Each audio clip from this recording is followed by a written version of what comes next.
I know poquito Spanish. I know like a little bit. Not much. Hola. Yo soy Charles Manning Jr. numero 11. Me llamo James Bishop, numero 10. Trent Warford, numero dos. No, I'm really numero zero. Numero doce. Javante Smart, numero uno. You know the vibe. Me llamo Parker, stuff like that. Como te llamas? What's your name? Come on, you start. That's about it. Well, I took Spanish. I just graduated in May. Caleb Starks, numero 20. Vamos Tigres. Vamos Tigres. Vamos Tigres. Vamos Tigres. Vamos Tigres. Vamos Tigres. Vamos Tigres. Vamos Tigres. Vamos Tigres.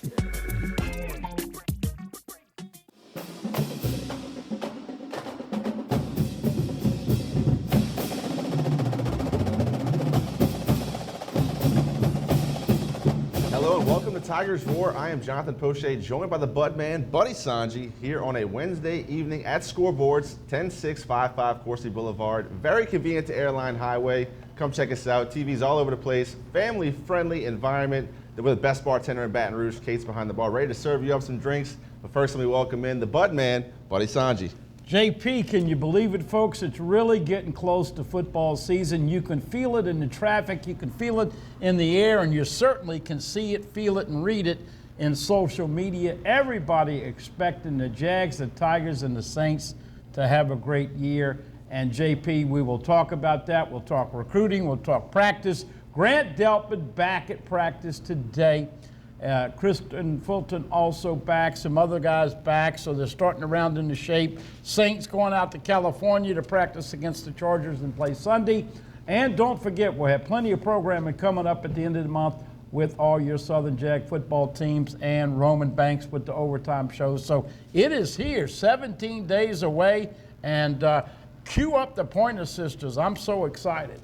Before we get at all that football, you saw in the teaser, the opening of the show, basketball, LSU basketball is in Spain right now, Madrid, Spain, ready to take on the Dominican Republic national team tomorrow, Thursday evening, in which starts a European exhibition tour. I know Coach Will Wade and those kids have to be excited. It's a great experience for those young guys. It's really a reason you come to LSU to get to experience stuff like that. I mean, some of these kids will never get to go to Europe. It's cool that they get the experience with their teammates to really build that camaraderie and start playing some basketball. Well, it is always a bonding experience. You're around somebody 7-8 days, and you get tired of them, but you bond as a team. And look, this is going to be an interesting team. You're not going to have Cavell Bigby Williams, who made the Pelicans team and might be playing with Zion later on in the year as they start the NBA. How excited are you about the Pelicans, with what the moves they've made?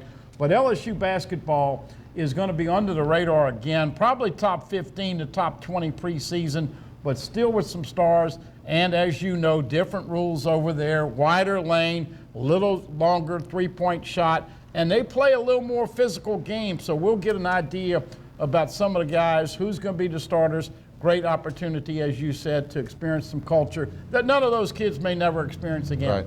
I mentioned Dominican Republic is the first team LSU will play on that European tour in Spain. Dominican Republic's not bad. They're ranked number 18th right now in the FIBA World Championship. They've already qualified for the FIBA World Cup later on in August in China. So it's really going to give the Tigers a really good early test about where they are as a team and what they're going to be able to do offensively and defensively this year for Coach Will Wade. Yeah, no doubt about it. Of course, Trey Waters and Naz Reid and Cavell Bigby Williams all going to be playing some form of pro this year. And so it'd be interesting to see who the guys are, the leaders. But hey, we've got plenty of football, and obviously, JP, did you go, or you watched the Saints' first game on Friday night? We were in the Dome. Not only did I go, but I stayed till the very end. I was one of like 300 people that stayed till the last snap. Some hot takes about the Saints go from that game. I know it's early preseason. Drew Brees did not play. Teddy Bridgewater played the first half. Taysom Hill in the second half. And a lot of people in New Orleans were really high on Teddy Bridgewater's performance. I was not one of those people. Well, look, you know, all I can say is a preseason game is like a kiss. And it's not even a kiss on the lips, it's a kiss on the freaking cheek. I mean, it means nothing. Right. You don't see the big boys, you don't see the ones, Drew Brees and all that, Kamara and all that, but still a lot of question on whether or not they're going to end up with 17 regular season and 3 preseason. I feel bad for the season ticket holders who have to pay the big bucks for those games, but it's a purpose. Danny Etling, by the way, got dropped by New England, and JP, you tell me the Atlanta Falcons said, right, come see us in the big ATL. So really for people trying to make clubs like Etling and Will Clapp and others, it means more so than the fan who watches it for 30 or 40 minutes and says, man, I'll watch it a little more intently when we get closer to the real thing. Defensive starters played a lot for the Saints. No Cam Jordan on the defensive line, which really hurt the pass rush. Saints had trouble getting to Kirk Cousins and others for the Minnesota Vikings. There you see some highlights. There you see a lot of Teddy Bridgewater's passes. Yes, he went 14 for 19, which isn't a bad completion percentage, but all these dump offs to the running backs, I mean, that's not that hard to do. Yes, he had some throws that were on time. He used anticipation to get Michael Thomas over the middle. So he did some things well. You know, Drew Brees can't see over those linemen, so he has to understand what the defense is in before the snap, what his first, second, third, even his fifth option is out there. So he's really teaching Teddy Bridgewater a lot. It's great for him. There you see the over-the-middle pass to Michael Thomas. Michael Thomas did have a touchdown pass knocked out of his hands, so Bridgewater's stats were a little bit diminished. And Alvin Kamara also had a running touchdown called back from a hold on Zach Line. Will Lutz, you see him right there. He got a lot of work, 4 for 4, 100% on the day. You got to like Will Lutz right now. I believe he is the best Saints kicker since Morton Anderson. Yeah, well, I just know this. Kickers are judged every year by their last kick. And if you go 25 for 25 and you miss 2 in the playoffs and you don't make it to the Super Bowl, people remember that. So, but it is a look. They've had a punter there who's been fantastic all these years, and obviously a great kicker, as you just alluded to. So I don't think. Now I wish Sherrills would get healthy so we could see him in the return game. But I think I'm gonna make this kind of a dual statement here. I think LSU and Saints are going to have some fun special team activities. And for you Tiger fans, wait till you see Derek Stingley Jr. returning punts this year. Going to make you stand up. And now that it's going to be available, JP, you're going to be able to drink a beer right there in Tiger Stadium along with your wine. We'll get into that as we get closer to game day. But I would imagine with all the atmosphere and all the optimism, there's going to be plenty of beers and wine drunk in Tiger Stadium this year. And, of course, as we know, a lot of expectations to live up to. Can they handle that pressure? LSU football had their first quote-unquote preseason game already. Their first scrimmage was this past weekend at Tiger Stadium. No Joe Burrow. Miles Brennan got to show what he could do with that offense. He didn't do a bad job. Did chase down Braden Fehoko on a 40-yard fumble return. Fehoko got a little flack in the locker room for that. He said for the first 5 yards, it looked like Darius. For the last 5, not so much. Yeah. He's always a character, always very candid. He's a great interview. We'll hear from Braden Fehoko later on in this show, along with some comments about that first preseason game from Coach Ed Ogeron.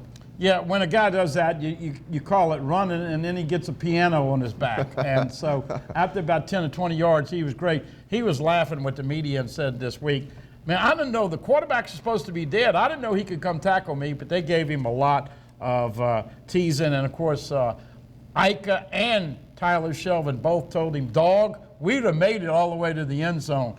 But speaking of that, really excited Grant Delpit got back. Really excited Kristen Fulton got back. Folks, we're going to talk about it throughout the course of the show. LSU loaded on defense, but you need to develop some depth at corner. Yeah. Now that Kelvin Joseph, of course, is going to transfer it out. And then on the offensive line, man, it's just so frustrating. We deal call after call after call on the radio about when is the O-line going to get ready for the season and have some chemistry and not fight through those injuries. Guess what? It may take a couple, 3 weeks to solidify because you've had so many injuries on the offensive line. So piecing it together, and they're doing a good job. You know, there's a real science about practicing your team hard enough and not beating them up. And some of these guys, they've had some excellent precautionary moves, but it's frustrating not to see him out there. Glad to see Delpit and others back today. He will be a leader for the Tigers. Obviously, wearing the number 7 this year. He's going to be the playmaker for the Tigers. They hope so, at least, along with Stingley, as you mentioned, as that punt and kick returner. He's going to be exciting. Everybody's really amped up, along with a lot of freshmen that came in. The running backs, for one, Tyrion Davis-Price and John Emery, you don't think that they are so ready to come in right now. They might take a little time to develop, don't you? Yeah, I mean, Clyde Edwards-Helaire, I don't think people remember just how good Clyde Edwards-Helaire is. I've compared him favorably to Kevin Falk, and I mean, you know, if you call him a poor man's Kevin Falk, that's still a compliment because you mentioned in Kevin's name, who, you know, when he left was very high up there with yardage and all-purpose yardage in the SEC, not just LSU. Clyde Edwards-Helaire is a ball of dynamite. They're going to use him flanked out. They're going to throw him the bubble. They're going to obviously throw him the swing pass. Leonard Fournette and Chris Curry have that carryover. Remember, JP, this is their first camp. They weren't here in the spring, but I do think come game 4, 5, or 6, they're going to finally start to see the speed at which they have to play, know the playbook. LSU loaded at running back with those 5, and as you know, I came up with a name for the wide receiver core, folks. It's the old tune that you heard many years ago, the Brady Bunch.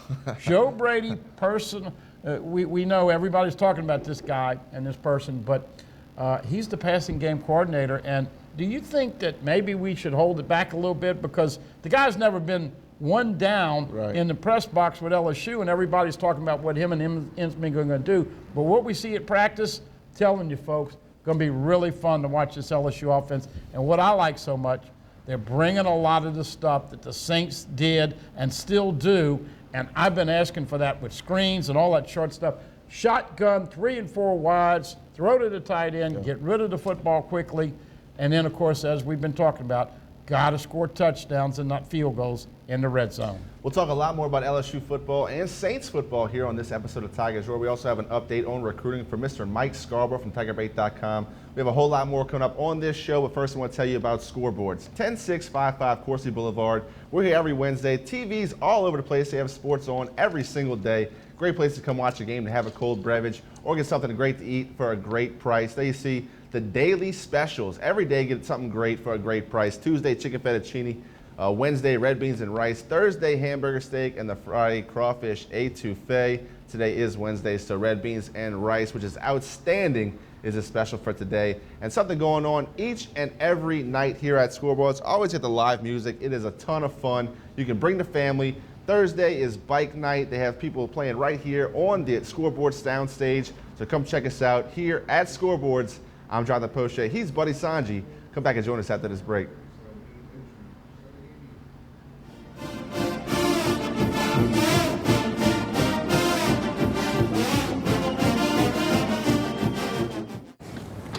Remember what these trips were like before you put the screens in the back seats? I don't want to think about it. Are we there yet? I'm hungry. Where are we? Go, go, go. That game should keep them occupied. Oh, yeah. Dad. Oh, in your face. Don't make me get back there. You don't need a new car to have new technology. Mike's Audio, conveniently located on Airline Highway near the corner of Bluebonnet. Hi, I am Dr. Farrell Frugier Jr., and I am a general dentist at Frugier Family Dentistry. I was born and raised in Baton Rouge, Louisiana. I went to Catholic High School, LSU, and LSU School of Dentistry in New Orleans, where I received my DDS degree in 1986. I always have and will continue to be committed to continuing my education, to invest in technology which makes the diagnosis and delivery of dentistry more thorough, more comfortable, and more aesthetically pleasing. In our practice, we are here to serve the patients. We want to improve their quality of life and to develop relationships with our patients. In dentistry, we have a chance to impact lives on a daily basis, not just by doing dentistry, but by getting to know them and being a part of their life. We also believe in giving back to our community. So every year, we give back to the Greater Baton Rouge Food Bank, Toys for Tots, and Mary Bird Perkins Cancer Center. Please stop by and visit our office. We would love to take care of you and your family. Hi, I'm Bobby Yarborough with Manda Fine Meats. Here at Manda, we know what the folks of South Louisiana love. They love great flavored smoked sausage, delicious deli meats, and specialty items like boudin and andouille sausage. Manda Fine Meats has been providing these products since 1947. We produce them right here in Baton Rouge, so you know you're always getting the freshest product at your local grocery store. Manda Fine Meats. Taste the fresh local flavor in everything we make. Make it Manda every time.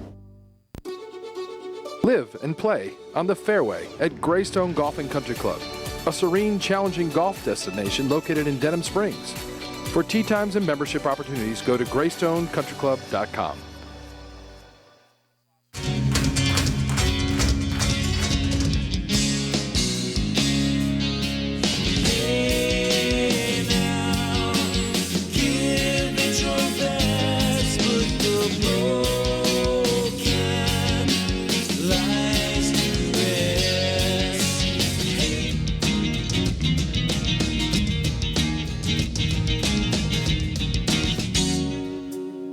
look up to the skies, I see desire in your eyes, but you can't keep it in your heart. 'Cause misery loves company. 'Cause misery loves company. Cold and hungry like a dog in the street. I get a raw deal every one.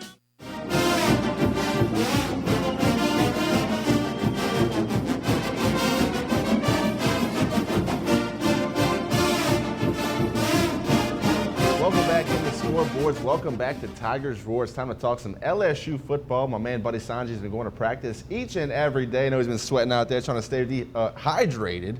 And ready to talk some practice with you, buddy. How the quarterbacks doing with those wide receivers that you have deemed the Brady Bunch? Well, it's really interesting, and I know that I'm one of the guys that admits when I'm wrong, and I know that I told that the wives, hey man, you're gonna love it when Matt Canada comes in, and it was all fluff. It wasn't really anything that turned out to be eventful, and of course led to a divorce. But Joe Brady and Steve Ensminger. Ensminger's still the offensive coordinator. Joe is the passing game coordinator.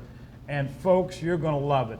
Shotgun on every play, basically. One back, 3 wide receivers, 1 back, 4 and 5 wide receivers. Empty, dink and dunk. They're going to have a lot of the jailbreak screen. They're going to have some bubbles. They're going to have the regular screen. They're going to have, obviously, the slants. And JP, it is amazing. It just seems like watching the 25 minutes or so that we get every day, you can tell a lot of these plays you've seen in the Saints playbook. So they're not going to max protect. Jamal Pettigrew, the big tight end, came back this week. Stephon Sullivan, Thaddeus Moss really looked good catching the ball as tight ends. It goes back to the offensive line. Can they protect? Can they stay healthy? But man, oh man, the first 3 out of the gate, folks. Number 1, Jamar Chase, and people are going to be chasing after him all year. He only had 300-something yards and 3 touchdowns. I think he's going to triple those numbers. I got him for about 900 yards and 9 touchdowns. Justin Jefferson did have a great year statistically. We expect him to repeat that. Terrace Marshall, big-time recruit out of North Louisiana. Number 6, 6'4", 200, can run. Racy McMath looks lighter and better. Of course, Derek Dillon, as we all remember, in Auburn, has big play capability. Trey Palmer, this guy is a true freshman, number 33. He just started back practicing this week. He had a car accident. You're going to love him. Devonta Lee, of course, is a big receiver as well. And you start, D. Anderson still in the doghouse and still suspended, but they have 7. Jontre Kirkland, I mean, they have a ton of wide receivers. And going back to an old, I don't know if it's 40 or 50 years old, but I queued it up and we played a little music with the Brady Bunch. So that's my nickname for the wide receiving corps. With him being the passing coordinator and a lot of bunch formations, it just fits the Brady Bunch, and I think you're going to love them. Running back, JP, I think it's going to be an involvement for the freshmen. And, we talk about it every time, Jonathan. Can LSU get to play at offensive line that will protect Joe Burrow, open up holes for the running backs, and obviously keep everybody healthy? So if they can answer that question affirmatively, this offense is going to potentially set records.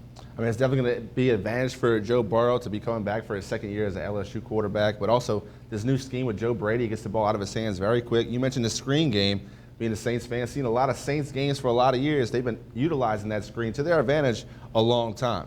Hey, by the way, not to interrupt you, but you saw only one game, but did you kind of miss Mark Ingram as Latavius Murray going to be able to catch the screen? He did catch a few the other night, but if they can make him a better receiver, then maybe losing Ingram won't be such a bad loss. But man, I loved Mark Ingram catching the screen with the Saints. I think Latavius Murray did a great job catching the ball at the backfield, and that's really one of his strong points. The thing that I think the team's going to miss Mark Ingram the most is that 3rd and 3, that in between, do you run the ball, do you pass the ball? And Mark Ingram was a bulldog. When he had a full head of steam, it was tough to bring him down. Great balance, low center of gravity. He could really truck a defender if he had to. Is Latavius Murray going to be able to do that is really what's going to dictate the Saints' offense, in my opinion. And listen, folks, we understand 17 days away from LSU, and they've heard this thing before. I have about 25% of the people, JP, that say, look, I'm living in the state of Missouri as far as LSU offense goes. Show me what you've been saying. Less 1 year, remember, we've been passing the ball at practice. We're going to throw it. And, of course, that was the year 16. We know what happened. Canada, as we said, eye candy, according to Coach Saban. It was a bunch of fluff and moving around, but it really didn't do much. This Joe Brady is a up-and-coming guy, and I tell you what, it wouldn't be a shock to see him be the offensive coordinator and be a seamless transition right after Steve Ensminger goes. Now, Coach E has this year and one more, but after that, if you can keep Joe Brady and let him be the OC, he's already making $400,000 a year, and he's not even 30 years old. Right. So this is going to be a guy that's going to be a coveted coach. I hope he can stay around. And it's just going to be fun to watch this offense because everybody else in the country has been doing this. Now you Tiger fans are going to actually beat your chest and get on social media and say, man, did you see LSU score 48 last night? And the key is, can they get those numbers in big games? I know you're really high on their wide receivers, but in my opinion, the tight end is a position that LSU has not been able to utilize well enough in the past. Thaddeus Moss, Stephon Sullivan, they create a lot of mismatches against a lot of defenses. If they can get going, this offense has a chance to really be dangerous. And Jamal Pettigrew is a big man. He's 6'6", about 260, and had potentially a big year and got hurt last year, so good to have him back. I forgot to mention Jahray Jenkins, who's a redshirt freshman. I mean, they've got 9 receivers.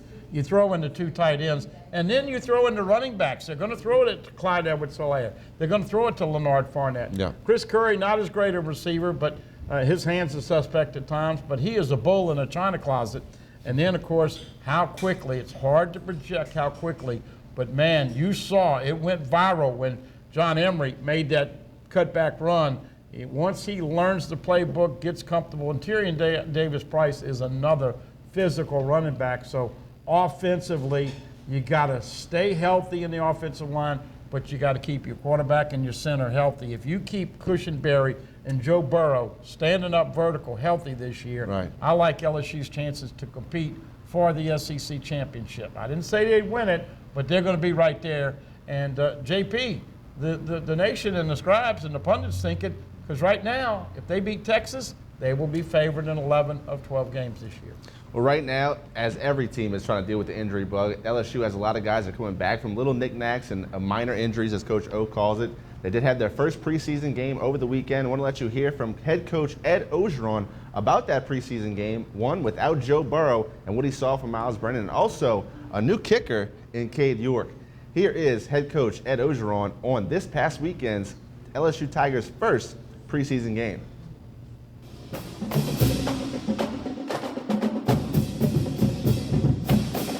Guys finished the week on a great note. We had an outstanding week. The defense started off with the upper hand. Then the offense came along and made some big plays. So it was a seesaw battle back and forth.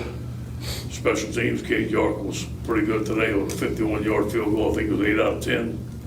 Miles was 8 out of 13 passing. Jamar Chase had 3 receptions, 101 yards, a 56-yard touchdown. I thought he had an outstanding day. Overall, I thought it was a good day, both sides of the football and on special teams. We still got a lot of work to do. Joe Burrow did not practice today. A minor calf injury. He was just held out because of precaution. Should be back with us sometime next week. You know, you never want your starting quarterback to get hurt. But I thought it was a perfect scenario if it was going to happen this week. Give him time to get better and come back next week to see the guys step up. Miles had to step up. Pete had to step up. Put them in Tiger Stadium and a scrimmage, get them game ready. So I think it developed depth. We're not the same team without Joe in there. We're not there yet. The offense have been having a tremendous week with Joe in there. Without Joe, they're not the same. It was game time at 6 o'clock in the morning in there, man. There were some game faces going, and that's just the way it is. And that a good time. It was a good day. You know, Steve and Joe in the press box. So it was a good chance to get the plays called in, sideline adjustments, what we have to do, and who needs to get on the headset. We were a little bit rusty. There were times where we went over the 25-second play clock, but that's expected on the first game. We'll be better next week. Well, obviously he's taller. He has a bigger range. He's kicked a 59-yarder in a game, and in the All-Star game, he kicked a 51-yarder today. He had some length to it. I think he has a stronger leg, obviously. Cole had that magic about him. He just had that magic about him. I think Cade will too. I think Cade is a more polished kicker at a younger age than Cole was. But obviously you have to prove it in front of the crowd.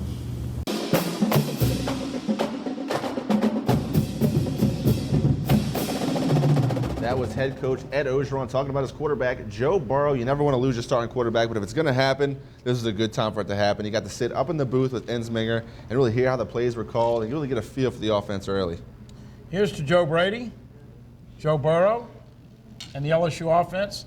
And let's have the Saints keep Drew Brees standing up vertical, have a great. That's a good one. Look, we all know, everybody knows in South Louisiana, defense wins championships. You got to have good special teams, and obviously offense sells the popcorn and keeps people in the stands a little bit longer. But I'm hoping it is an exciting year and you get those Vs. I mean, it's one thing to win at 38-35, but as we saw, it's no more excruciating than last year's 74-72 loss, or whatever it was, to A&M in 7 overtimes. But look, it's going to be interesting to see how similar the offenses are now that Joe Brady has a lot of input with LSU.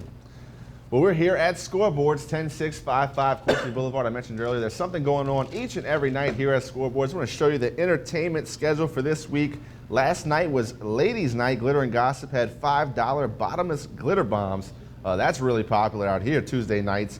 Great new show, Glitter and Gossip. You see right there, Wednesday is Wild Wing Wednesday. 50-cent smoked wings. Of course, we're doing this show, Tiger's Roar. There's also a youth sports show that's taped, all about the youth, here on a Wednesday evening. Thursday, you got music by Psycho Joe. It's going to be an unplugged version. That event starts at 5:30, and music starts at 7 o'clock. Moving on to Friday, Jenna and Bryce duo, no cover charge, and they have great drink specials, and music starts at 8 o'clock. And then Saturday, Debbie Landry. Music starts at 8 o'clock. Of course, you have no cover and great drink specials. So come check it out here at Scoreboards, 10655 Coursey Boulevard. Going to take a quick break. We'll come back with Mike Scarborough from TigerBait.com right here on Tiger's Roar. I'm Jonathan Poche. He's the Budman, Buddy Sanji. Come back and join us after this break.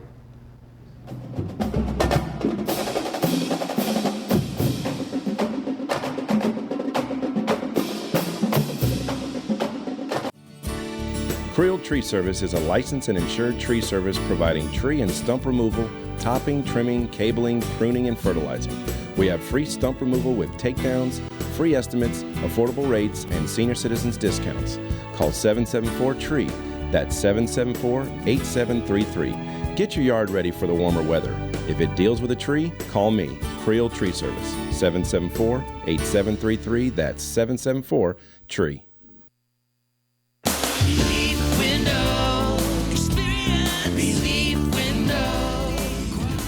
When my wife and I started Relief Windows, what we were trying to do, what our goal was to give a quality job to a homeowner. Everybody's scared of contractors. We wanted to change the mold of what that is. Not showing up on time, not answering the phone, somebody running with your money. The reason why you should pick Relief Windows to do your renovation of your home, windows, doors, hardy plank, or siding, is because of the experience, quality service of our company. Service is everything we have. It's the foundation of our company. We're going to show up on time. We're going to do the job right. Over 60% of our customers is customer referral. We're a local company here in Baton Rouge, built in Baton Rouge, staying in Baton Rouge.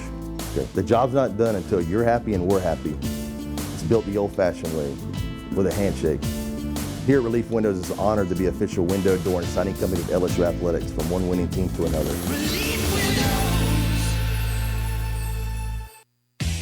Remember the smell of vinyl? What happened to all your old records? Lost in a move? Thrown out by the ex? Get them back. Classic Vinyls Record Store and Collectibles, 13847 Coursey, where you can find all old vinyl, all genres of music, rock, country, blues, and R&B. Classic Vinyls and Collectibles behind Mary Lee Donuts in Corsi. If they don't have it, they'll get it. Look for them on Facebook. Classic Vinyls, sponsors of Classic Vinyls Classic Rock Night Thursdays at Scoreboards on Corsi. Hi, I'm Bobby Yarborough with Manda Fine Meats. Here at Manda, we know what the folks of South Louisiana love. They love great flavored smoked sausage, delicious deli meats, and specialty items like boudin and andouille sausage. Manda Fine Meats has been providing these products since 1947. We produce them right here in Baton Rouge, so you know you're always getting the freshest product at your local grocery store. Manda Fine Meats.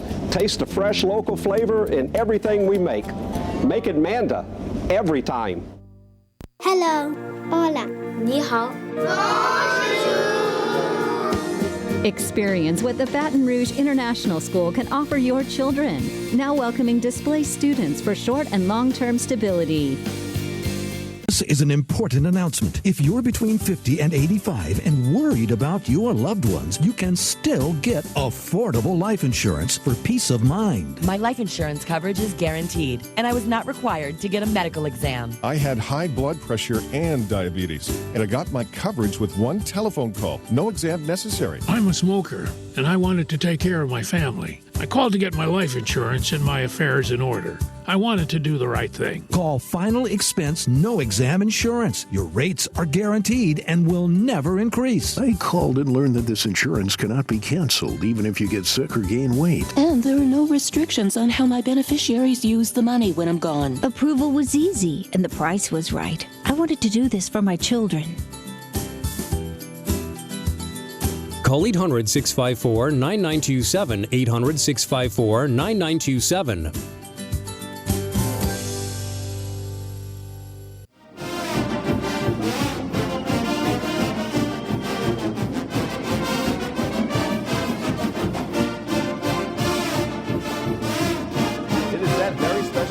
Tigers Roar, we get to meet with Mr. Mike Scarborough from TigerBait.com. I want to bring him in right now. I know he's got a lot of tidbits about LSU and recruiting, so we'll get right to it. Mr. Scarborough, how are you this evening? Hey, doing great. Glad to be with you guys as always. Hey, JP, let's give a big shout out to Mike right now because he is working. He's been working around the clock, and I think sometimes people forget that there is no ceiling on the insatiable appetites that LSU fans have for every little bit of morsel of information. And Mike, what a great job, and I know it's going to continue, but tell everybody about what you've seen, what you're thinking, and cautiously optimistic. You all in? You're worried about injuries and obviously some of the things that you've been able to break down and give to the folks the last couple of weeks. Yeah, no, and your great practice reports that Tiger Bait subscribers are loving as well, so kudos to you. I'm all in. We can, go day by day talking about who's at practice, who's not. You get Delpit back today. Fulton was back Monday and again today. Burrow obviously back on Monday. Second scrimmage is always the biggest, so that's Saturday. Get through that and no injuries of major on the major side, and I think they're on their way because school starts. I think it was Cushenberry yesterday. I said, I imagine with the heat index getting towards 110 every day, that y'all actually can't wait for school to start. Because then that locks all the NCAA schools into the 20-hour week. So that's why Saturday is the big scrimmage. And so get through that one, no injuries. And nothing's changed with me. I've been 11-1 for months now, and I'm sticking with it. Yeah, the boss man asked me before we did the show, and what are you waffling on? And I said I'm waffling between 10-2 and 11-1. You want to look at it with the glass half full. You want to look at your schedule. You don't know how good A&M is going to be at the end of the year. You don't know how good Auburn is going to be. Florida, LSU should have beat them. They've lost games to them. Ole Miss always. But when you think about it, let's get right to it, Mike. Well, it would be safer. It's mathematically, and odds are you're more safe to say 10-2. Yeah. Well, I'm going 11-1. So. Well, what I was going to say, Mike, and finish the thought is, guys, let's be honest. We're going to have a much better eyeball test after the night of September 7th when LSU plays Texas, And Mike, I'm hearing more and more people trying to get over there, and Texas trying to make you spend more and more money. But that ticket right now is the most sought after ticket in the country, even surpassing the interest for Notre Dame and Georgia. So that night, you know, and JP, that's not that far away. I mean, we're talking 2 weeks from this Saturday. So 4 weeks from this Saturday, LSU plays Texas. We're going to find out if all these things and all these bouquets and flowers and cologne we've been throwing on them is the real deal, Mike. Yeah, you know, who cares about Notre Dame? Yeah, the LSU Texas is that, and then you know, and then regardless of who wins, you know, can you imagine? Let's say it's a tight one or a hard-fought game. Imagine what the stakes, what that adds for the return visit when Texas comes to Baton Rouge next year. So it's a great 2-game series. Hey, let's talk about some of the videos, the interviews, the film, and some of the breakdown you guys have provided for your customers on the site. Yeah, we're absolutely loading the site up every day. Of course, we do our all-day chat every Wednesday. It's multiple pages now. Lots of recruiting tidbits dropped into that thing this morning, and still rolling. I won't shut that down on midnight. So, yeah, site's overflowing with player interviews, practice reports, video. Nobody does video better than us, and so if you're an LSU fan, you need to go get on TigerBait.com. Mike, I want to talk to you a little bit about the running backs at LSU. I know a lot of people are high on these freshmen coming in with Emory and Price Davis. The Bud man doesn't think they're quite ready to get in there and show what they got. He thinks Clyde Edwards-Helaire will be the starter, will be the workhorse. Do you agree with the Bud man? Do you think these young cats are ready to play, or do they need a little time to develop? I agree with Buddy. You know, it's not your veteran is a starter. You know, not to say by mid-season or end of the year that he's your leading rusher. You know, at some point, could he lose the starting spot? You know, I certainly that can happen, but I just think it's Clyde Edwards-Helaire is your guy, and then you start working those guys in more and more and more, and you know, you have it.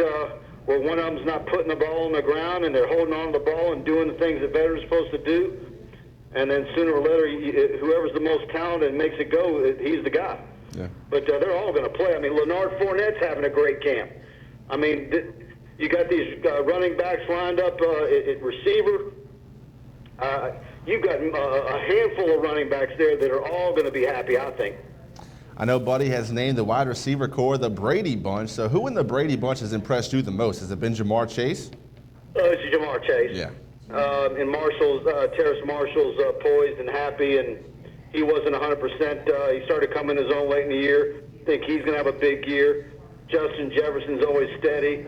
Yeah. Trey Palmer's out working now this week. You know, can he make something happen? And then you got the tight ends, Sullivan, Thaddeus Moss, finally healthy. I mean, there's just a lot of things that when you say, what are you looking forward to seeing? I mean, there's stuff all over the field, regardless of what unit's in there, where you're just like, I can't wait to see this. I can't wait. You know, we got to get Chase on back. You want to see him. You want to see Stingley. You want to see Stingley return punts. I mean, what does Sullivan do against one-on-one against tight ends? Is Thaddeus Moss going to show up? You know, there's just so many storylines of interest, which is why it's a total 180 from this time last year, as far as the fan base and the excitement and the expectations. It's on this day last August, it's not even close to the outlook for a season. Yeah, great point, Mike. You know, you don't really think about it, but if you go back a year, man, this was nothing like we were talking about last year on this show. Hey, enough about offense. You know, one thing we hadn't talked about at all, buddy, there was no police blotter problems this year, was there? No. And you know, I'm a big believer. You stay out of the bad police blotter late 1:55 in the morning stories, and you avoid the early tropical storms and hurricanes. Yeah, I mean, you talk about good karma. Yep. I don't know if that doesn't set the tone right there. I mean, how many schools across the country can say they didn't have at least one or two issues between the end of spring football camp and in August where somebody didn't end up in a bad way in the paper. And there was one guy, but he hadn't been on the team in a year. The other thing is that Paul Maneri took that bug that was over at the LSU baseball facility and toted it over to Tuscaloosa. They've already lost a big-time 5-star running back and a big-time 5-star inside linebacker. So you never know with the injuries. I was just going to say, Mike, though, let's talk real quick about the defense. It's been hard to know right now, JP, how good they're going to be because Chason's been hurt. Delpit just came back. He's been hurt. Fulton's been hurt. But overall, Mike, when I'm doing all these reports and looking at the personnel and watching the drills, I see LSU having more capable football players on defense than ever before. And that defensive line and defensive end at nose guard, at linebacker, the only spot, Mike, as you read my reports, is a little thin at corner depth. But I think this defense could be stellar. Well, yeah, look, I mean, they're talking court. You know, we haven't seen them yet, but Flott and Jay Ward are I'm told, are going to shock some people. Yep. So, you know, I'm not worried at corner. But you know, certainly you don't want anything to happen to Fulton and Stingley. But I think you got room in there to get those other guys some playing time. But yeah, it's, you know, defensive front. I asked Fehoko yesterday, circling back to what you brought up.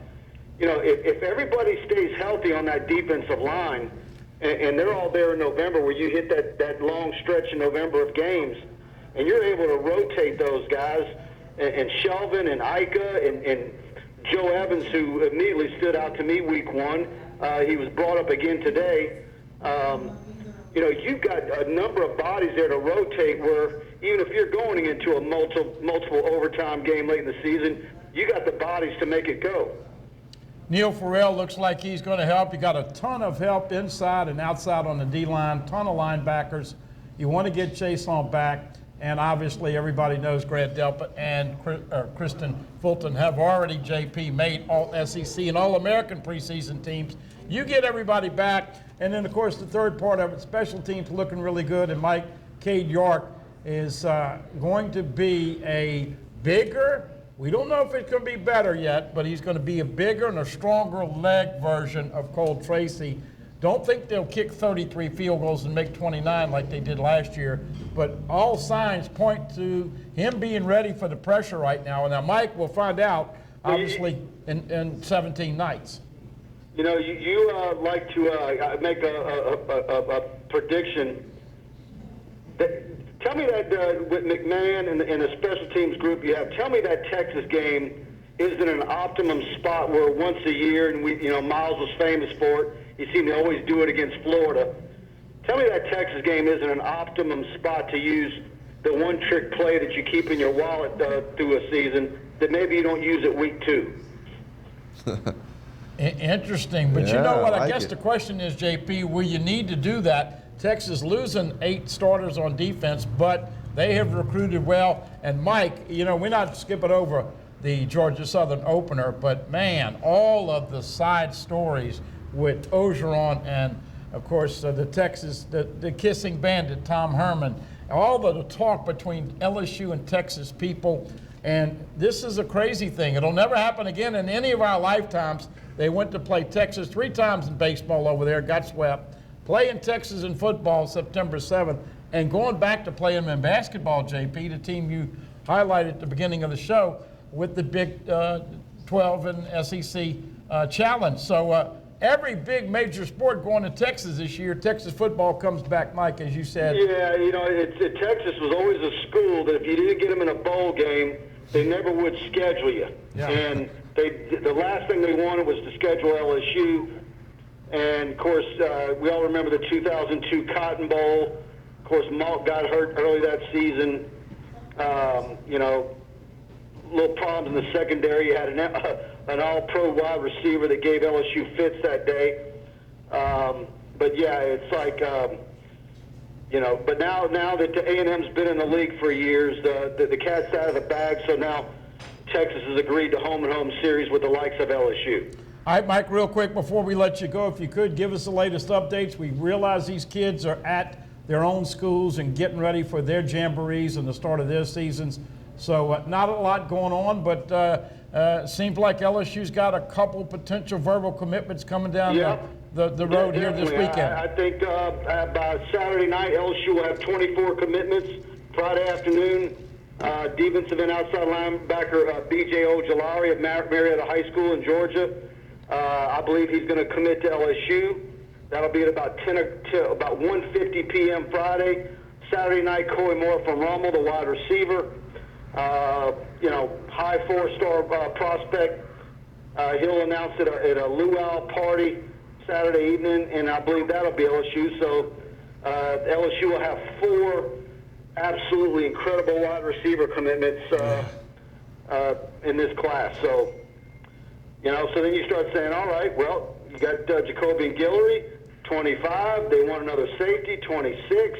You need another offensive lineman, 27. So it's going to be very interesting here in the coming months how it all plays out. Yeah, interesting the way the numbers are going to fit, JP. And I think you'd admit, Jonathan, that LSU on a really high momentum. Now, look, some of these verbals that are in the 24 right now, once these other 2 commit, may not end up being with LSU, but this is a good problem to have, JP. Right, it's good to have players, good to have a surplus of talent, definitely for the Tigers. Mike, before we let you go, tell everybody about TigerBait.com, what all they can get for $1 and what's going on with that special site. Yeah, go to TigerBait.com, $1 gets you in, get in our chat, get on our message board, check out our video, our photo galleries, our practice reports, our recruiting content. If you see that we're flipping the front page of content now, wait till the high school football season is in full swing. We're going to be out in stadiums all over the state, bringing you high HD video of all the top players, interviews, the works. So we're about to be doubling what we're doing now, and it's running us crazy already. All right, Mike, we certainly appreciate your time here at Tigers Roar. Look forward to speaking with you again next week. Thank you, Mike. All right, talk then. Thanks. All right, guys. Mike Scarborough does a great job for us here at Tigers Roar. Certainly appreciate everything he brings to the table. Well, you got the recruiting going on, and it's always interesting. I mean, I asked Mike on the radio today, do you think that they would ever sign the full 25 class in December, mid-December, or would you want to hold 1 and 2 just in case a guy changes his mind or decides, hey, I want to come visit LSU and he's a 4 or 5-star and you need him? So I don't know if they're going to have that with insurance, but man, I tell you, this is this really setting up LSU. The last year they got the big uglies. This year they have the defensive uglies. And, of course, they do need another offensive lineman, but going in a great direction right now for LSU. We'll wrap up the LSU football talk with Braden Fehoko right after this break. Come back and join us. I'm Jonathan Poche. He's Buddy Sanji. We're here at Scoreboards on Tigers Roar. Is this your play?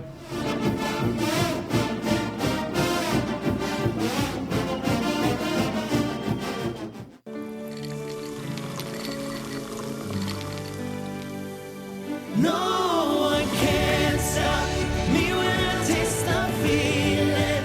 Nothing could ever bring me down. Nothing could ever bring me down.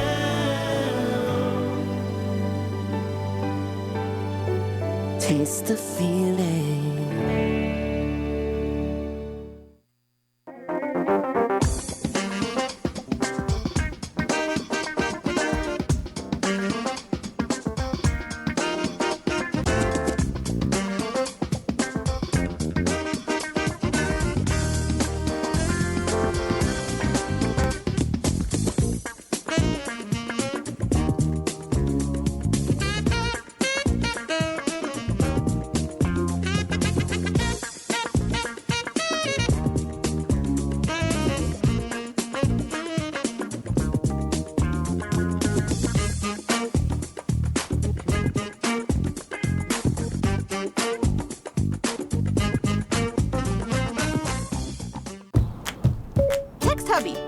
Can't wait for tonight.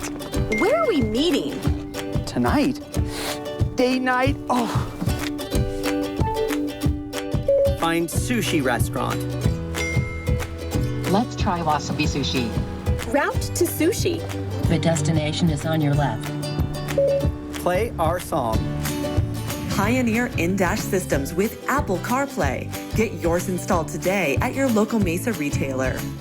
Bolello's Furniture and Appliances, your dependable independent. Depend on us for service, for selection, for price. Get huge Whirlpool savings. Shop now and save on Whirlpool appliances throughout the store.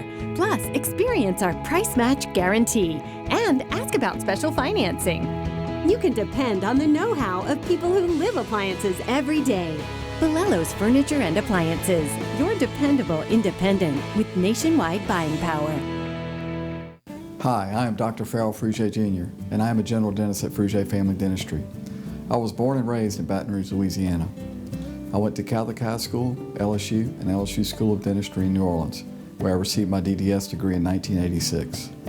I always have and will continue to be committed to continuing my education, to invest in technology which makes the diagnosis and delivery of dentistry more thorough, more comfortable, and more aesthetically pleasing.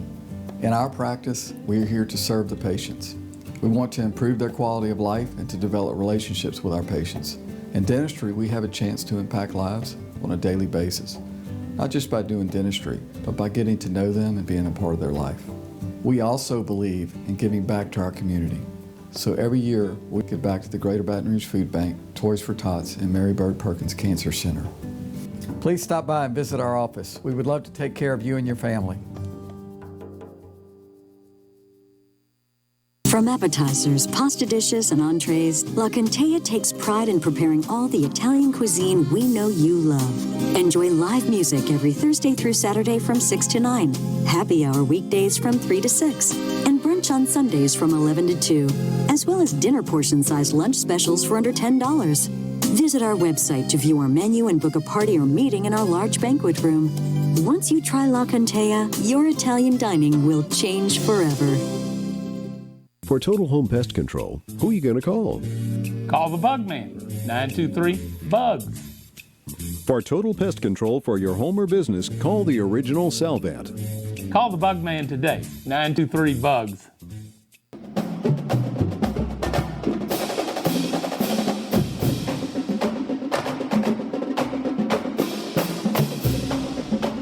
Welcome back into Tigers Roar. We have some great food on the table here at Scoreboards. Get a shot of that awesome dish. Got some chicken wings and some boiled shrimp, which are corn and potatoes. It looks great. It smells even better. No, it's not on the menu. Got to be a special guy like Buddy Sanji to get the half and half, the shrimp and the chicken. It's outstanding, though. Yeah. Come check it out at Scoreboards, 10655 Coursey Boulevard. Very convenient to Airline Highway. Great bartenders ready to fix you up a cold drink. We have Kate tonight. She's looking ready to fix you something cold to drink. And here back on Tigers Roar, buddy, we'll talk some LSU football. Continue with the defensive line talk. It will be a very deep group for the Tigers. You have lights of Fehoko and Lawrence coming back when they might have gone pro, but they chose to come back. LSU trying to finish the deal. That has to be a huge boost to that group. Number 90, Rashard Lawrence. Some people thought he might get the 18. He's been that important in his career at LSU. He's about 10 pounds lighter, and really you can tell the difference, JP. He couldn't finish plays last year because he had a little bit of a heavy belly. And unfortunately for me, I still have that. So, Rashard, I'm a little older, but I know carrying away around this extra weight, it's not great to play football against these studs in the SEC. Fehoko, you got to love the way him and his daddy and everybody are doing the haka. And he is just, man, every time you see an interview with this kid, you say, I love that guy. Says all the right things. Glenn Logan really looking good this year. Comes into camp at about 305, 308, but he is a man amongst boys. And then you got, of course, 92 Neil Farrell Jr. and other guys. Jarrell Sherry, everybody heard about his story with putting bricks in his book sack to go from about 235, 240 to about 270. Yeah, that's awesome. Nelson Jenkins is a redshirt freshman. You got a ton of people. And then you start talking about being able to play two sets of linemen with Tyler Shelvin, who's barely holding on Micah, and then Joe Evans. I mean, you've got a good 9 or 10, 11 guys that LSU's going to play on that defensive line. That's like 3 deep. And when that happens, JP, everybody is fresh. Everybody's motor is 100% on every play. and you stay healthier because you're not having to play so many snaps. Well, interviewers love Braden Fehoko. He's very candid, always open and honest. We'll let you hear from Fehoko, who's a recent graduate from LSU, about what he did after graduation, how his family celebrated with him, and how he became a dependable and really a multi-dimensional defender for LSU Tigers. Here is Braden Fehoko.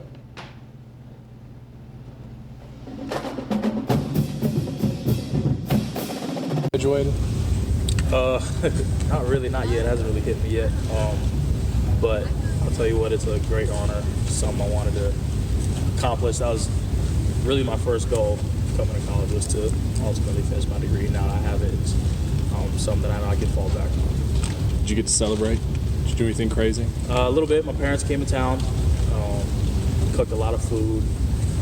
We made some really good, mom made some good home food, home cooking. Dad was in town, and so whenever they're in town, the house is upside down most of the time. And so it was good to see them. It was good to celebrate with everybody. So my brothers called. Everybody just, they couldn't make it, and so everybody just called, sent their gifts, just to congratulate me. What's your mom's specialty dish? She'll make some pretty good curry chicken. She'll make curry chicken, some lamb curry. She can make some good baked chicken too with gravy.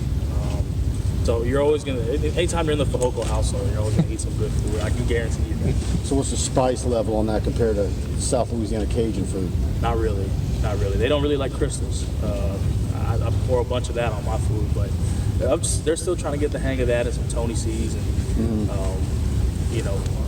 I'm trying to show them, you can put it on rice. You don't always have to put gravy on rice, or you don't always have to eat rice plain, because in Hawaii everybody eats rice plain, some sticky white rice, or just some plain grits or mashed potatoes. But throw a little Tony C's on there, you can eat anything with that. So after graduation, what does that mean your course load is this semester? So I haven't really discussed it yet.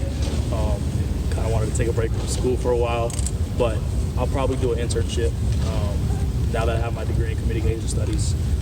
Some along the lines of broadcasting, actually. Some I want to do, some I want to get into down the road. So we'll find a place to do it in here at LSU. So what is the rule on that? Is there a requirement that you have to do something under NCAA? So you have to do, being a graduate student, you're either graduate courses or you're doing graduate internships. Right. There has to be a certain amount of hours you have to log in week in and week out in order to fill the scholarship requirements.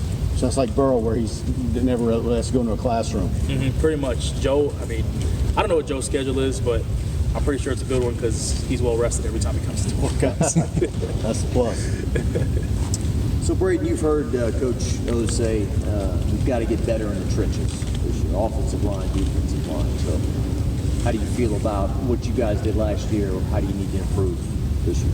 I think we just, as a unit, you look at how we played against Georgia, I think that's kind of like the benchmark now, the standard of what LSU football needs to be.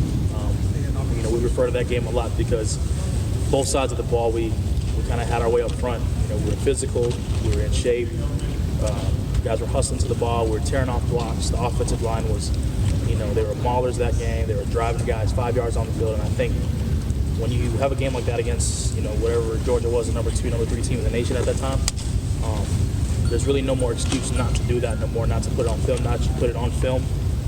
There's no choice but to do it again. And so I think this thing is just being consistent now. Like fall camp, you're going to go through the grind, you're going to go through days where it's tough, but this is where, you become even more physical, even more smart, even more conditioned. I think that's the biggest thing. Why do you think there was such a disparity in the Alabama game, in the trenches? Because Georgia and Alabama played a close game. They were very close game. Yeah. I think the biggest thing is when we got that late in the season, a lot of guys are facing the injury bug. I don't like to blame the injury bug, but a lot of guys were, our depth wasn't as strong as it was compared to week 6 of the season. You go through week 9, week 10. Those 3 extra weeks make a huge difference in whether a player has a sprained ankle or, he has a broken bone and needs to get surgery on. There's just a huge difference. And I think now, starting the season earlier, we have 2 bye weeks during the season. It's going to be huge. We get to get into fall camp a lot earlier. We get out of fall camp a lot earlier. Our first game's the end of August, and so I think we get our first bye week, week 5, before Utah State or after Utah State, somewhere along the lines. it's going to be good for our guys to recover. What about improving on your side, or yourself personally? What do you want to accomplish this year? For me, I just want to be more of a versatile player. I want to be dependable for my team, for my coaches. I want them to be able to depend on me in all points of the game, whether it's, you know, being in the peso package, being in the base package, being in the nickel and a dime package. I want them to know that Braden's going to be in his gap every play. Braden's going to do his job every play. To know that it's not about making the plays, not about filling the stat sheet, but just to be a dependable guy that they can lean on every day, day in, day out, that, okay, we can trust Braden, we don't have to worry about it. Talk about some of the newcomers behind you that are going to be coming up that maybe might not see a whole lot this year, but you know the future's going to be bright up the road. Who are some of the guys that you kind of like, this guy's going to be a really good one for LSU? Yeah, Joe Evans. Joe is a guy that, you know, he came in the summer and he's done nothing but worked really hard. I mean, he's worked his butt off day in and day out, and I think that pays a tribute to what, you know, the veterans in our D-line room are doing. Richard, Lawrence, Glenn Logan, all the rest of the guys, Neil Farrell, you know, guys like Joe Evans sees, you know, the vets, us working at a standard where he knows that, you know, we expect nothing less than greatness from him. You know, he shows up. I mean, the first week or the first 3 weeks in summer training, they had summer conditioning, and he passed all 26 of his reps for his conditioning test in flying colors. You know, you rarely see that out of a freshman defensive lineman. Well, he looked like he leaned up compared to seeing him a senior in high school. I mean, is that just when he got here, or he had already started doing that before he even got here? No, he started before he even got here. When Joe got here, he was already lean. I mean, we call him Mean Joe Green. He's just lean and mean, and he doesn't complain. I mean, we throw him at nose, he'll go out and do it. We throw him at end, he'll go out and do it. And he just doesn't complain about what he does. So you think you got a chance of being in a rotation this year? We're good. Like Coach O says, like I said, we're gonna have to play a lot of bodies on the defensive line, especially this conference, and so I wouldn't count them out. You have one more. Yeah. Just last year at this time, you remember what people were saying. This team's not going to be any good. They're going to be 6-6. And now you're hearing, you know, 11-1, college football playoff. Those are kind of, or maybe you're not hearing it. I don't know. Is it harder to block out the noise when people are saying you're going to be really good?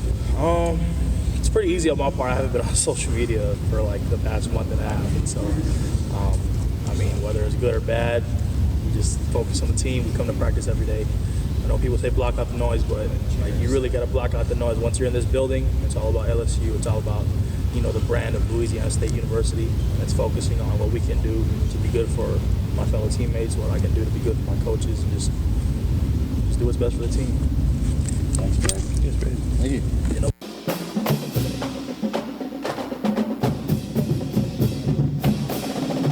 Braden Mihogo, always a great interview. You heard him right there say, what did they do to celebrate his graduation?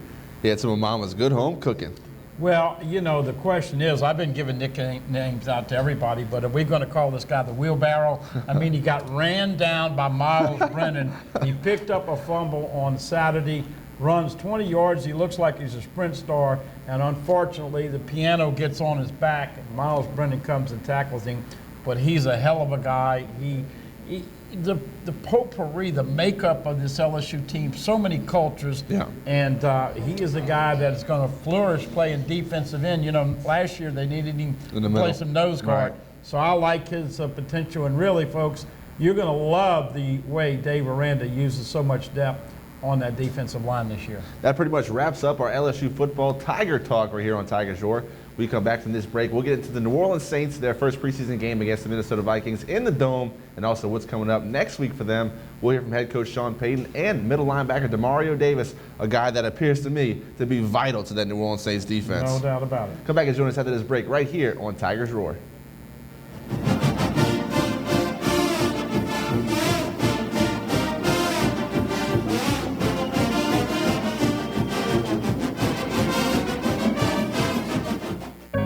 We've been fighting the war on drugs for a long time. We answer the phone 24/7, 365 days a year. On a busy night, we answer hundreds of calls. This war on drugs needs our intervention. Since 2014, Addiction Hope and Helpline has helped people struggling with drugs and alcohol. When the phone rings, we help people when they need it the most. When we get a caller into treatment, it feels right. It feels good.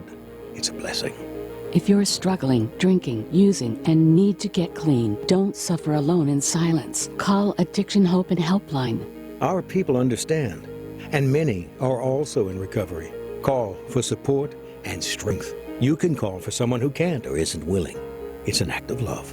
Together we can help you beat this thing and erase addiction from your vocabulary once and for all. Call 800-383-8177, 800-383-8177. Live and play on the fairway at Greystone Golf and Country Club, a serene, challenging golf destination located in Denham Springs. For tee times and membership opportunities, go to GreystoneCountryClub.com. From appetizers, pasta dishes, and entrees, La Contea takes pride in preparing all the Italian cuisine we know you love. Enjoy live music every Thursday through Saturday from 6 to 9, happy hour weekdays from 3 to 6, and brunch on Sundays from 11 to 2, as well as dinner portion-sized lunch specials for under $10. Visit our website to view our menu and book a party or meeting in our large banquet room. Once you try La Contea, your Italian dining will change forever. For Total Home Pest Control, who are you going to call? Call the Bug Man, 923-BUGS. For total pest control for your home or business, call the original Salvat. Call the Bug Man today, 923-BUGS.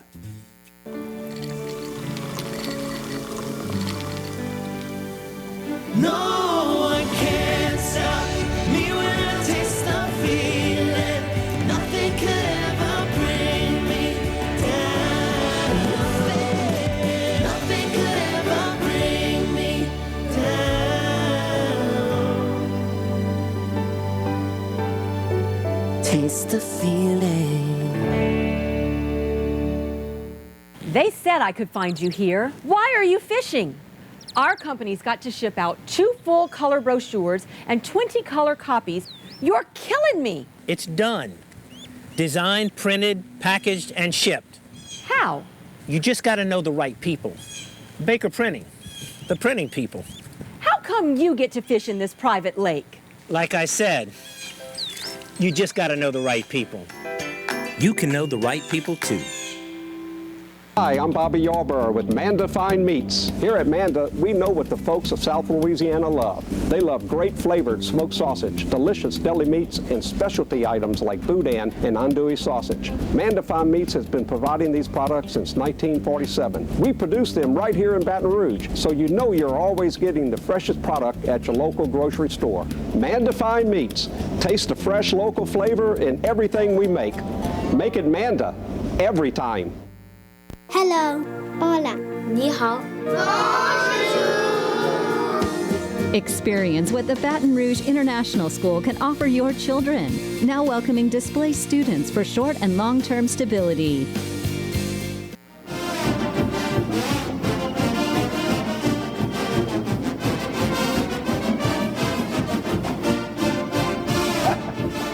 The New Orleans Saints played their first preseason game of the 2019 season against the Minnesota Vikings in the Superdome. The final score was 34-25. Drew Brees did not start. Don't expect him to play a lot this preseason. We already know what Drew Brees can do. Yeah. But Teddy Bridgewater had the first half. Look, he went 14 for 19. A lot of people were high on him in New Orleans, but as I said earlier, a lot of those passes were completed to the running back.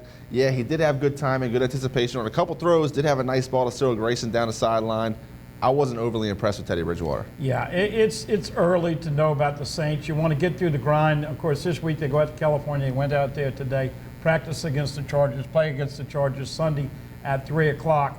And Latavius Murray had some good plays, but Jared Cook, I thought we'd see more from Jared Cook, but it's early, and we'll monitor it the next couple of weeks to see how the Saints come along. Want to let you hear from head coach Sean Payton. So here he is, the practice after the game. We'll talk about everything he saw in the first preseason game against the Vikings, including Teddy Bridgewater, Taysom Hill, and a whole lot more. Here is head coach Sean Payton.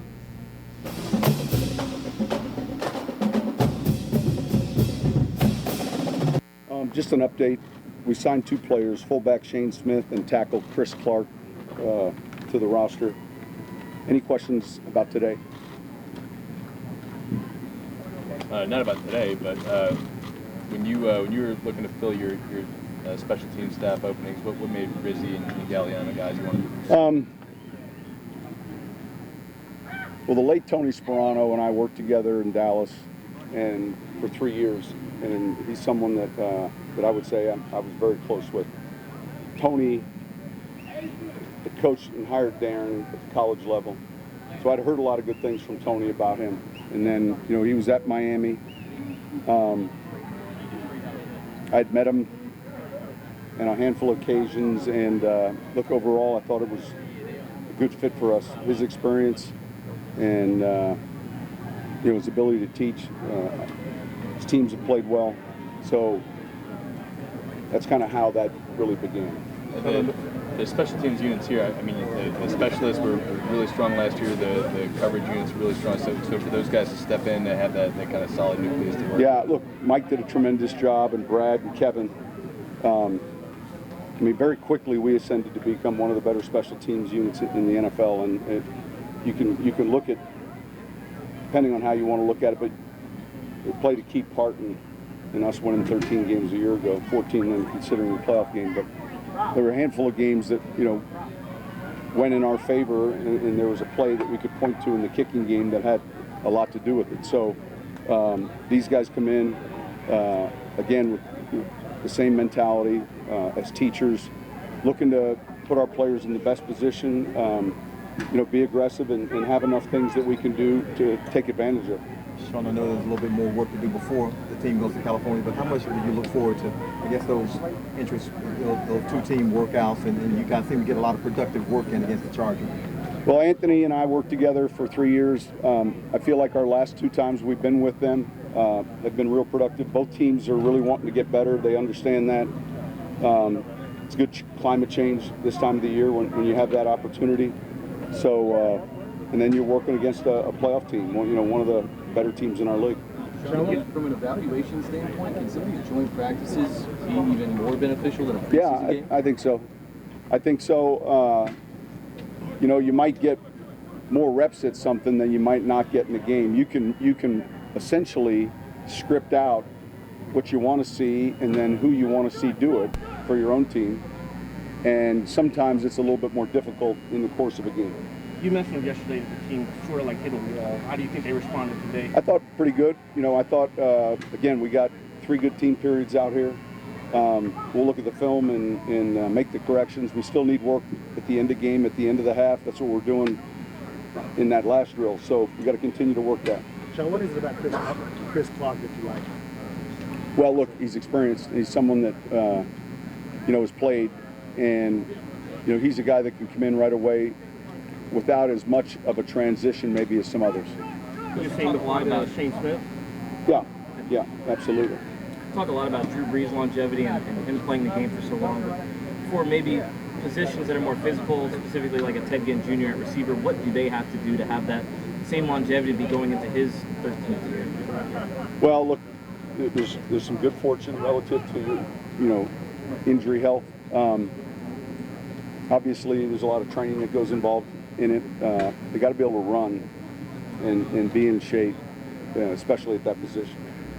So are you surprised that Ted's still able to run like he is at that age? So, you know, That's something that, you know, he was blessed with, and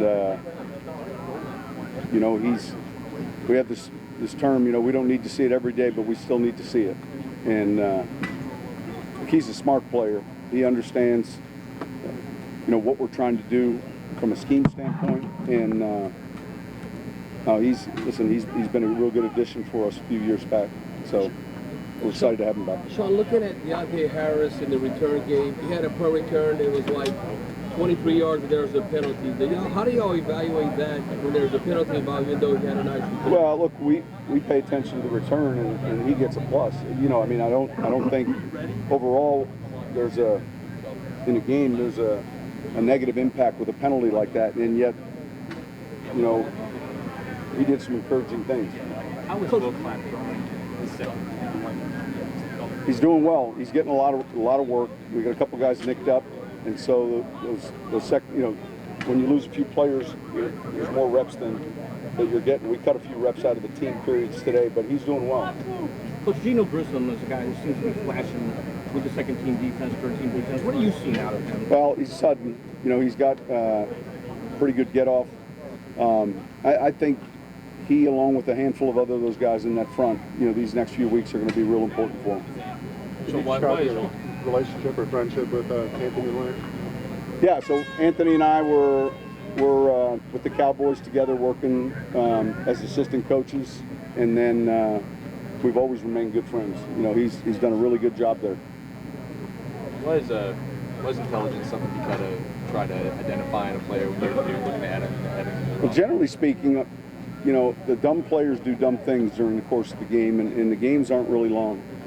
The smart players, you know, very seldom do dumb things. And so if you're looking at 11 or 12 series in a game, you know, a dumb mistake might really erase one of them. You get a couple dumb mistakes, and all of a sudden you're down in a game, and the margin of error, I think, is just too close in our league.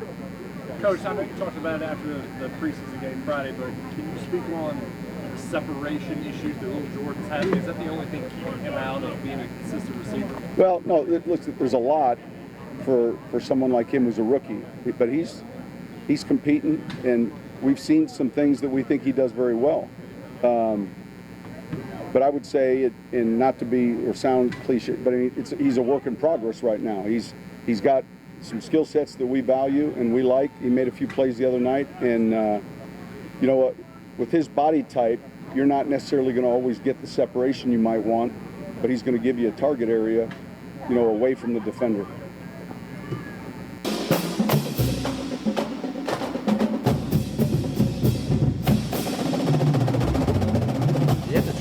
Payton, his play calling abilities, and also his finger on the pulse of this team. He knows who's going to play and who's not going to play. Look, everybody getting their fair shot right now, but he has an idea what's going to be on a 53-man roster in the end. He's giving everybody else a shot to play right now. No Drew Brees, as we already mentioned. Taysom Hill came in the second half. Taysom Hill's exciting to me. At least he can run the ball. Actually led the team in rushing for that first preseason game. He's a tough guy. He's a serviceable backup, but everybody seems to be high on Teddy Bridgewater. Yeah, well, you know, it's interesting watching Sean. You got to wonder how many years that him and Drew have left. I think this year is a crucial year. I sense the sense of urgency that everybody's got. Got to keep him healthy, replacing some key pieces. But once again, going back to what we always talk about, replacing Max Unger at center, so you got to be healthy on the offensive line. You got to find somebody to give Mike some help, and you got to make sure Alvin Kamara doesn't get overworked. Right. Defense, going to be interesting. Some of those DBs, you know, I think they might have fed them Swiss cheese before the game. A lot of holes in it. Did that Eagle dust has worn completely off of Patrick Robinson. We'll see if he can get back to his form when he was playing in Philadelphia before he got hurt last year for the Saints. Never really played much in his comeback tour to New Orleans. We'll see if he can get it back in shape. That slot corner position is going to be an open battle between him and P.J. Williams. And look, on the defensive side, Saints always had trouble guarding running backs out of the backfield, catching passes. Demario Davis definitely shirked some of that up last year. And when he went out in that preseason game, you saw the ugly face of it again. Sure, no doubt about it. Of course, we've got a piece. This guy is a key and integral part of the Saints linebacking core. That's right. Here is number 56, Demario Davis, and his comments about player progression through minicamp for the New Orleans Saints.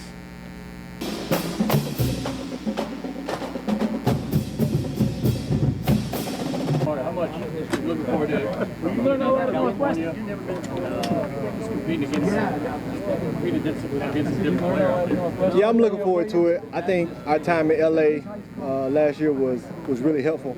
It's a good group out there.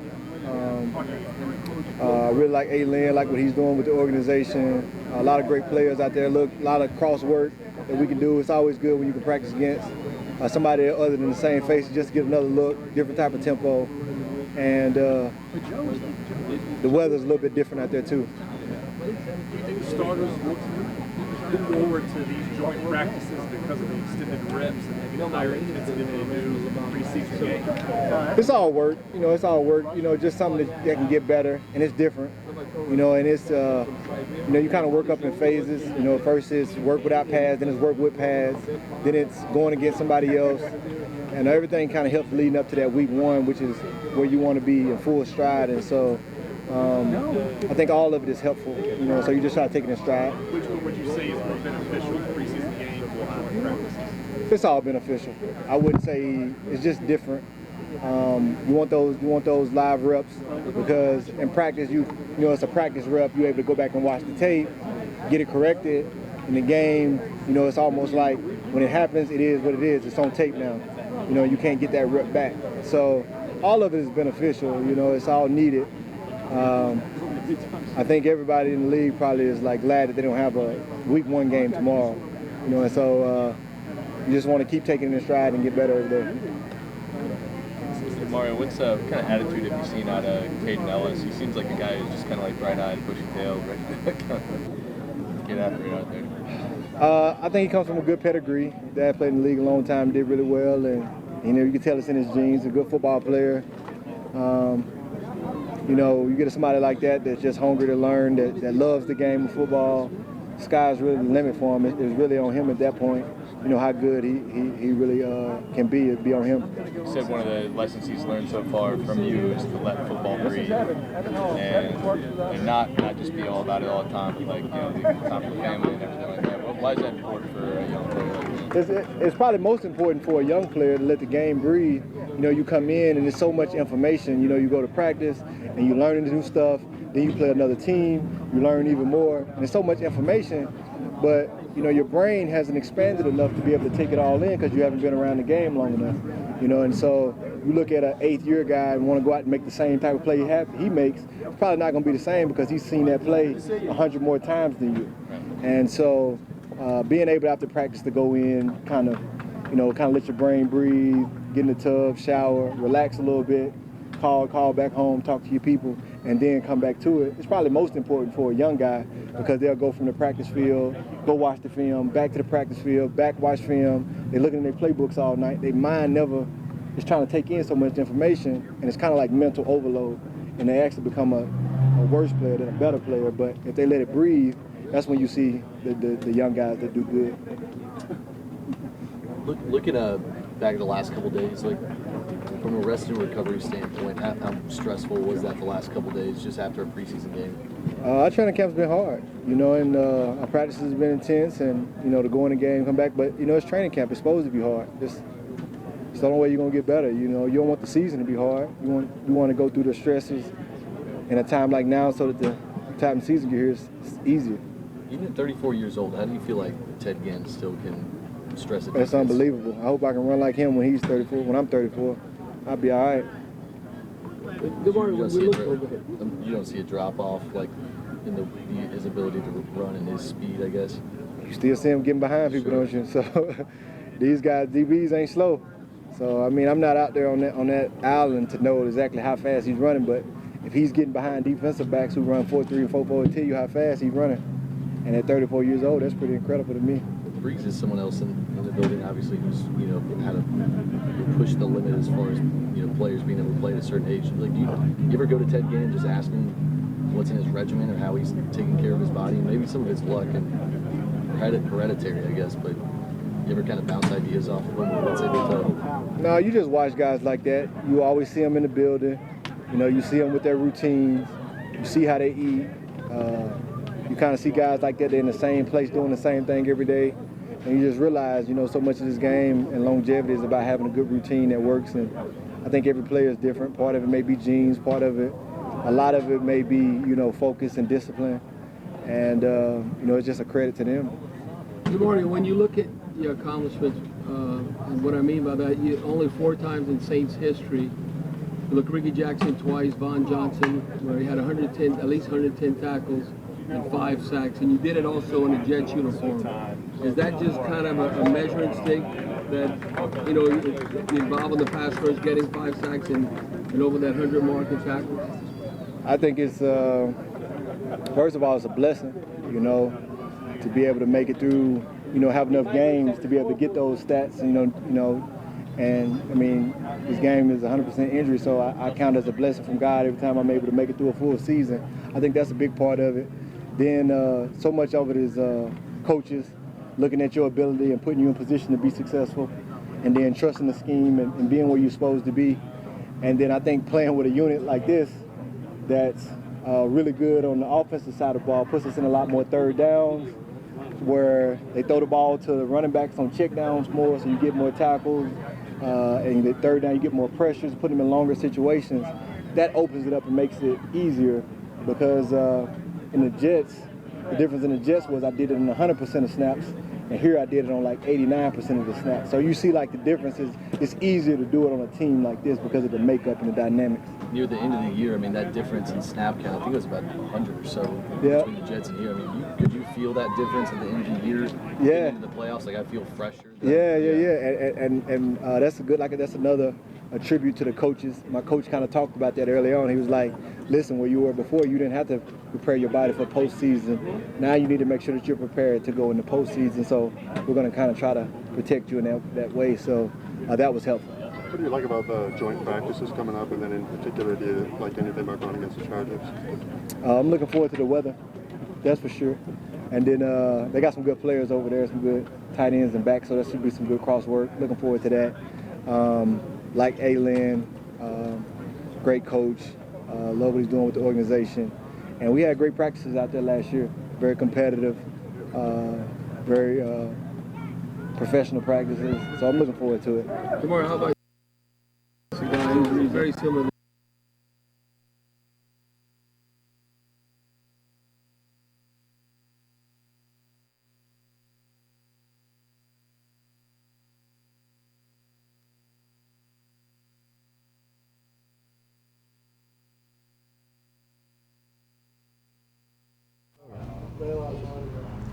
That was Demario Davis, an integral part of the New Orleans Saints defense. Such a big get from the New York Jets. The guy's big, he can run, he can cover out the backfield. He plays a huge role in the Saints defense if they hope to have the same success, if not more, than last year. Yeah, real quick. Saints play 3 o'clock on Sunday against the Chargers. Next Monday, 11 a.m., AP poll comes out for the first time this year.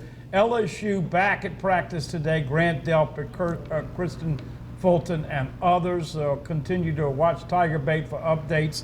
And JP's second scrimmage of the fall camp, a big one this Saturday. We're not invited, the public's not invited, but it goes a long way of establishing a depth chart and getting everybody a little chance on what they're going to start implementing at the start of the season. The starting quarterback, Joe Burrow, will be available this weekend, so the offense should have a full spectrum of things that they could do. The tight ends, the wide receivers, and the running backs, they'll all be ready to go. As you mentioned, the second preseason game of the year, it will be a very important one for LSU. I want to thank you guys for tuning in to Tigers Roar this week. I want to thank Budman, Buddy Sanji, for being my co-host. He did an excellent job. Thank everybody in the truck. Once again, thank you, and join us next week here on Tigers Roar.